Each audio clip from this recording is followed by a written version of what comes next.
بسم اللہ الرحمن الرحیم۔ MS نیوز HD5 کی ناظرین السلام علیکم۔ امید ہے کہ آپ لوگ سب خیریت سے ہوں گے۔ جو مین ٹاپک ہے کہ مرزا افریدی عمران خان صاحب کی رہائی کے لیے کوئی لائے عمل یا اس پر عمل کر رہا ہے یا کوئی ایکٹیو یا کوئی پریس کونسل کی ہے، تو اس کا جواب ہے نہیں۔ آپ اس پر کیا رائے رکھتے ہیں؟ آپ نیچے کامنٹ میں ضرور بتائیں۔ جیسے کہ آپ جانتے ہیں کہ علی امین گنڈاپور نے مرزا افریدی کے گھر میں جا کر پیشاب کھایا تھا اور عمران خان کی ملاقات کے لیے اڈیالہ جیل نہ پہنچا تھا، جس پر ہم بہت سے ویلاگ اور باتیں آپ لوگوں کے سامنے بتائی تھیں۔ تو آپ دیکھتے ہیں کہ مرزا افریدی کو گنڈاپور نے سینیٹر بنوایا اور اس کے گھر میں MNA MP کو لے کر گئے، جس پر ہم نے بہت سے PTI کے MP اور MNA پر تنقید کی تھی کہ وہ عمران خان صاحب کے لیے کچھ نہیں کرے، لیکن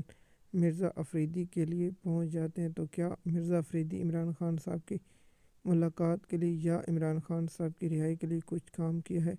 اس کا جواب آپ سب مجھ سے بہتر جانتے ہیں۔ تو کیا مرزا افریدی کو پارٹی سے فارغ نہیں کر دینا چاہیے، یا اس پر آپ کیا رائے رکھتے ہیں؟ مزید معلومات کے لیے آپ ہمارے اس YouTube چینل پر رہیں۔ آپ کو مزید معلومات وقت پر ملتی رہے گی۔ شکریہ۔